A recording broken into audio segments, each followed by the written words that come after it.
Be the change you want to see. Make a difference by giving your money a purpose, a mission to do good. Welcome to Money with Mission, where we talk to individuals, businesses, and organizations who are taking the lead and whose actions are impacting the well-being of their communities and the world at large. Welcome to Money with Mission. I am so excited to have my friend Amy Novotny here today to talk to you. This one's a little different. You guys are going to see and hear some interesting things about how Amy works. She's not a real estate investor yet, she tells me. She's working on it. What Amy does is she has a mission to provide pain, stress, and anxiety relief to those who seek a naturalistic form of treatment when other treatments have fallen short. Amy founded the PABR Institute. She has helped countless people. I've seen her help people come out of pain. One of our conferences we were at, a lady came to speak, and she came with terrible back pain. She didn't think she was going to be able to speak. Amy worked her magic, and it wasn't pills. It's amazing. So you guys are going to learn a lot. She helps people avoid orthopedic surgeries, helps people calm their anxiety attacks and stress, decrease medication use, improve focus, and achieve greater strength, speed, and mobility. Welcome, Dr. Amy Novotny. Thanks so much for coming on. Thank you so much, Felicia. I'm honored to be here, and I love having conversations about this. So I'm very honored to speak to your audience and help them any way I can. Perfect. So you guys know I'm a physician, so I practice traditional Western medicine. Amy she lives in the United States, but it's not traditional Western medicine, but it's physical therapy, I think is her overall. If you had to put her under an umbrella, it'd be physical therapy. Amy, talk to us about how you got to be a physical therapist, how you got to be a doctor, physical therapist, and all those things. Sure. So I've always been fascinated by biology, life, all that stuff. And I actually did ecological research in college and was going the doctoral route for that, and then did 180 and made a big shift because I realized when I was doing my ecological research, publishing papers, it wasn't as much human interaction as I had wanted. I wanted to have an impact where I helped people feel better. Okay. So I switched to the doctoral physical therapy program. And then from there, I did traditional physical therapy for about 5 years and graduated, then did traditional sports and orthopedics. I would see people with chronic pain and other conditions, and I could get them better, but I truly didn't get them better. I didn't feel like they owned their body when I was done with them. They would do some stretches, some strengthening. They felt like, okay, I have a program, but it wasn't really touching them and causing a change in their body that they could sense, feel, and own. Okay. I love that. Yeah. So that disturbed me. Yeah. Because I was one of those A students, graduated top of my class, all that stuff. And so I'm like, okay, I have to know everything because I knew if I didn't remember something, I could really hurt someone. And I felt like I didn't have all the knowledge that I needed to have to help people. So I started diving into breathing of all things. I'm like, okay, what is this about breathing? I know there has to be more to it than just oxygen and carbon dioxide exchange. There has to be more to it. And so I started studying with the Postural Restoration Institute, taking their classes, learning about asymmetries in the body. Say that again, the Postural Restoration Institute. Okay, got it. They're out of Nebraska. And I started looking at what they had to offer. And I dived into it, and I found a lot of good information, tons of good stuff about how our body's asymmetrical inside in the trunk. The right hip flexors attach higher along the spine. That torques us a little bit, orients us differently. And so it can also affect your breathing. So I started there. And then I branched off from there by starting to look at how our nervous system ramps up and calms down. And I started playing on myself. What's better to try something new than to do it on yourself and see if it works and then go from there? Okay. And that's what I did. And so I was running marathons at the time, and I started getting faster all of a sudden. I wasn't doing anything different. And I just noticed that if I tweaked my breathing and I could sense my rib cage dropping down, my muscles in my trunk could relax. And then all of a sudden it freed up my hips and arms. They could move faster without any more effort. Huh. And so leads to more speed. And I'm like, okay, this is interesting. So I used that, and I was trying to qualify for Boston to run the marathon there. And all of a sudden I did on relatively ease without extra training. I'm like, okay, what is going on here? And so then I started trying to put it into a process of how breathing can affect your nervous system and vice versa. Then I started playing into how does my body position affect my nervous system, which affects my stress and all of those things, into then what I do today, which is calming people's nervous system down by using how they position their body and how they breathe and helping them sense changes in both of those to calm their nervous system down. And so back in 2018, I was getting well known for this in the Phoenix community when I was working for a clinic, and I had gotten several people out of very major surgeries.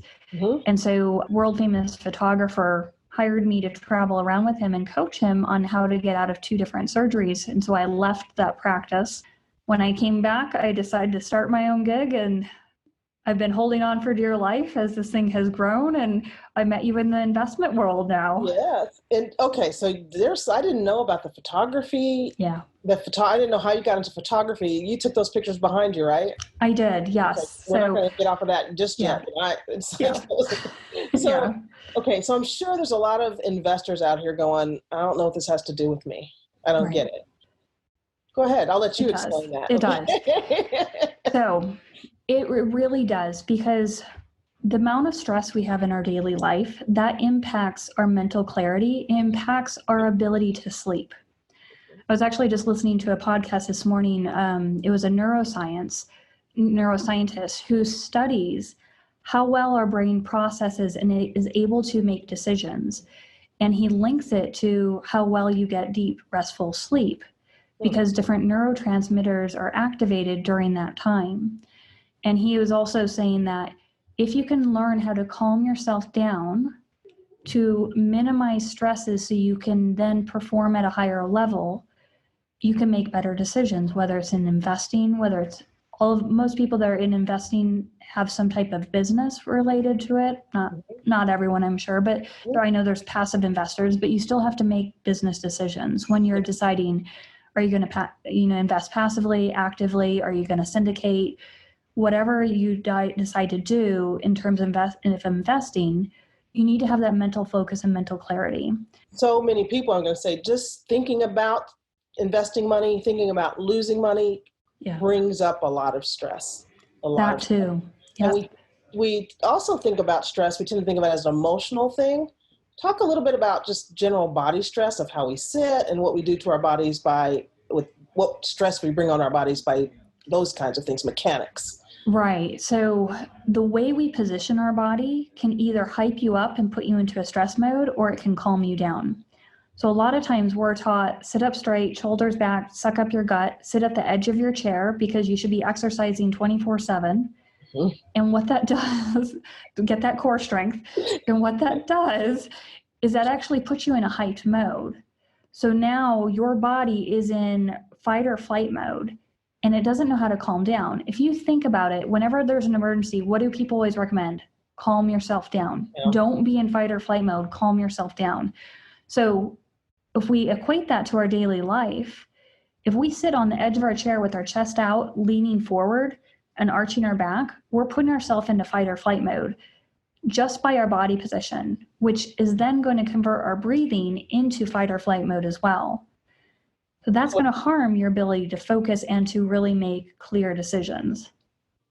Okay. So how do we fix it? So first things first, let your belly out.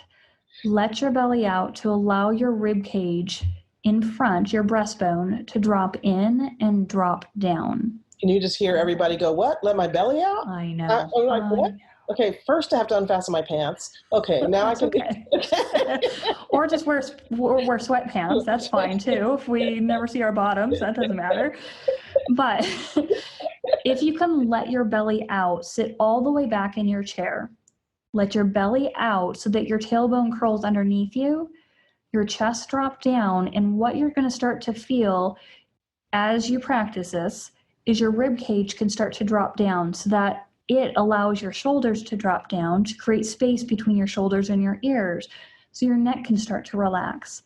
So that way you're not using the muscles in your upper and mid back to try to flatten your spine, which crunches on that fight or flight nervous system, which ramps you up. So we're going to reverse the positioning that we think is perfect posture, so that way we can position ourselves in the best way possible to calm ourselves down. Okay. It's easy to do, but not easy to do. Not easy to do. My body wants to do what my mother told me to do. Stand up straight, suck your stomach in, be up there. Exactly. You guys, I've done this with Amy, and when my back starts to hurt, because my low back has just started bothering me, I'm like, okay, let my stomach out and let everything kind of relax. I'm going to shake myself and let it down. Amy's got a breathing technique. She helps us to really, really focus in on our breathing. Let's give it a shot. Yeah, sure. Okay, so what we're going to talk all our way through this and get through this. So sit all the way back into your chair. Let your low back relax into the chair back. Let your upper back go into the chair back, feet flat on the ground. Ideally, we want your knees at the level of your hips. If you need to, put a book or something underneath your knees just to get them to the level of your hips. It will allow you to turn your tailbone underneath. We're going to let your belly out. We'll put one hand on your chest, one hand on your belly. From there, we're going to do 4 steps breathing process. It's going to be very simple at first because I want to get you into a rhythm, and then it'll get more complicated. So step 1 is breathing in through the nose. Step 2 is pausing. Step 3 is blowing out through the mouth, or if you have a straw, use a straw. Step 4 is pausing and holding your breath 3 seconds. Okay. We're going to do this. I'm going to coach you through it, and then we're just going to get into the rhythm, and I'm going to tell you a little bit more. So here we go. Okay. Gentle breath in your nose. Feel the air going in passively without effort. Pause. Now blow out through your mouth or straw. Feel the air going out of you. Hear it whooshing out of you. Now hold your breath. Pause. Pause and breathe in. Gentle breath in your nose, directing the air to your throat. Pause. Blow out through your mouth, allowing your chest to drop in away from your hand, letting your belly spill out into your other hand. Now hold your breath, hold your breath, hold your breath, and breathe in. Gentle breath in. Pause and blow out. Hear the air coming out of your mouth as your chest drops down and in. Feel your armpits relax, your belly spills out. Hold. 2, 3, and breathe in. Gentle breath in your nose to your throat. Feel the air going into your throat passively. Pause and blow out. Feel your chest drop down and in. Feel your armpits relax as your belly spills out, your low back relaxes. Hold. 2, 3, and gentle breath in. Feel the air going in your nose to your throat in a passive manner. Pause and blow out. Feel your sternum drop down and in. Feel your collarbones dropping away from your chin. As your armpits relax, your belly spills out. Hold, hold, and breathe in. Gentle breath in. Feel the air going in your nose to your throat, keeping your shoulders relaxed. Pause and blow out. Feel your collarbones drop away from your chin as your chest drops down, your ribs drop down, your belly spills out, your low back relaxes. Hold, hold, and take a break. I could see you relax. I could see it on video. It took a second. I was sweating to get there, but it took I could see your chest drop down, your ribs drop down when we did that. Excellent. That's exactly towards the end. Good. It's always been hard for me though, because I start judging myself. Honestly, that's what happens. Which I think that's our our thing. Yes. My thing. Let me put my thing. Oh, it's all of our things. All of us. Stop it. So over time, let me ask you this. So I'm actually standing up. Is it something I can do standing up, or do I need to be sitting down to make it happen? No, you can. I actually do teach people how to do the standing as well. So when you're standing up, you want to feel your weight in your heels. You want to feel like your low back is relaxed and almost as if you're allowing your tailbone to curl under you even when you're standing. Okay. And then allow your belly to still hang out so that your rib cage can drop down towards your pelvis. Okay. So you can do this as well. And so you'll actually feel yourself ground more with the ground, and you'll just feel how the ground comes up and you can feel your feet just kind of mold into the ground. It's quite powerful and relaxing. Talk again about how that affects your sympathetic nervous system. And guys, I'm going to let you explain sympathetic nervous system because I think everybody doesn't know that. Sure. So we have an autonomic nervous system in us that helps run our organs, our blood pressure, heart rate. It tells us whether or not we're ramped up or we're calm. So the sympathetic nervous system is one component, and that's that fight or flight mode where we either fight, we flee, we freeze, we act. The opposite is the parasympathetic, where we rest, we digest, we calm down, we sleep. So those two systems are they go back and forth depending on kind of what state we're in. But the problem is all of our stressors in our life, work, finances, making decisions on real estate, on investments, on family, relationships like kids and parents and adults and just anything. All of those stressors puts our mind into fight or flight mode. So we have stressors related to that. And so we forget how to calm down because every time you have a stressor, there's a physical response to it. Even if it's a mental stressor, there's a physical ramification of that mental stress. And so your muscles tighten up in your body. And most of the time we're not aware of it. Sometimes we feel tension. Sometimes that tension all of a sudden goes away. And that's not because we let it go consciously. It's because our body is habituated to that level of tension, and it will take that many more stressors for us to sense it again. And that's when it becomes problematic, because if you get past that sympathetic threshold, then you get chronic pain, adrenal fatigue, fibromyalgia, all these things that start to show up, stress, anxiety attacks. You don't know how to get back below that threshold and to calm your body and to free it up. And so that's what we're doing here, is because we want your body as calm as possible so that when you have a mental or emotional high from something and you need to make decisions, you need to act, you need to handle, business decisions or employees or coworkers, you can do that while you stay calm and you control that. That's the important part. You feel it and can control it.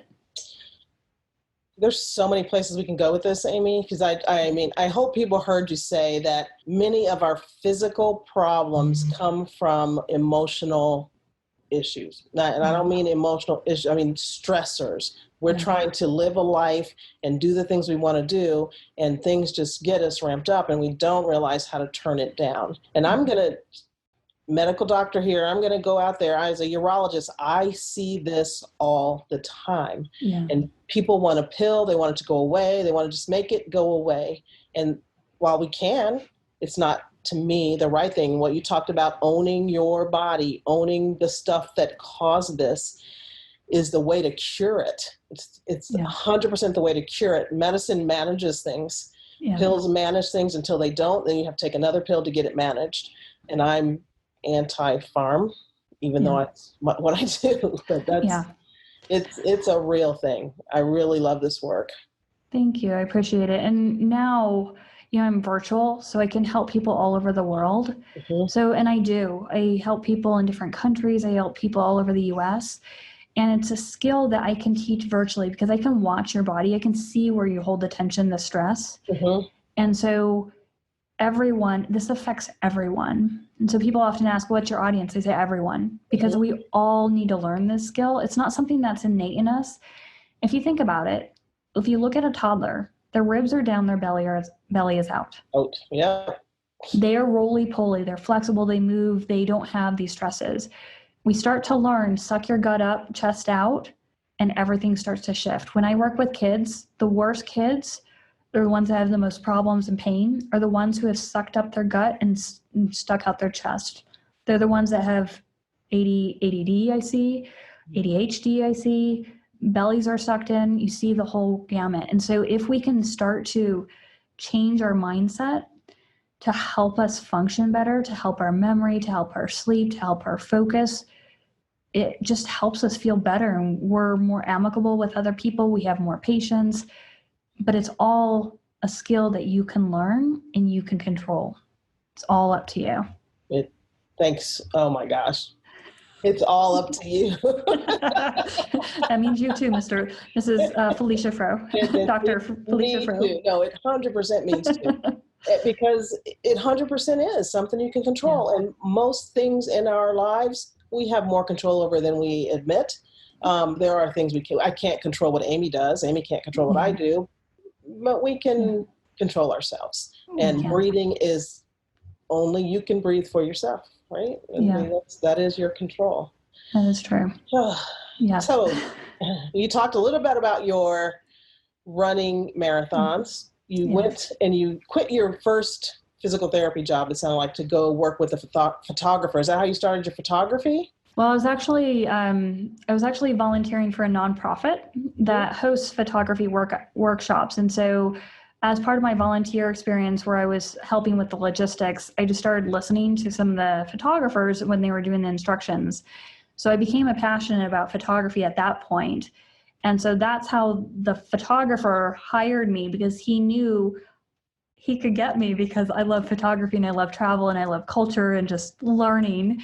And so that's how he got me to leave my job, give up my house, my life, everything, to travel around the world for 6 months. And it ended with Antarctica and the emperor penguins. 6 months? Yeah. Yeah. That's a short amount of time to change so many things. You know what I mean? I thought you were like, oh, I did this for 3 years. Like, wow.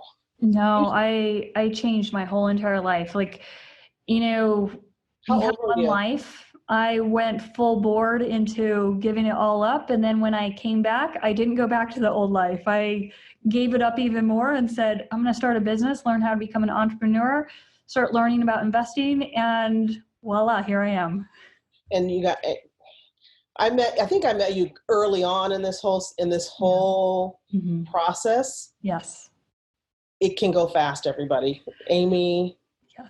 When you have something to share and you share it and people need it, because everybody needs this, everybody in our circle needs this, even though you don't know you do. If you listen to this again, you will realize you need this. Practice what Amy did. You might be able to do it on your own. You might not have to talk to her. Probably you will, at least once. So she has she has a way to get in touch with her and be able to work with her. Like she said, you don't have to be in Arizona to work with her. She can work with you from Arizona, wherever you are, and help you make your life better, get you better sleep, decrease your risk for all the things that bad sleep does for us, that bad sleep can lead to, and help you think better in all your processes during your day. All the things she said, be nicer to everybody just because you have less stress in your body. This is key to living a good life. Really, really thank you so much, Amy, for coming on. Thank you so much. Amy has, we're going to put some contact information for Amy in the show notes.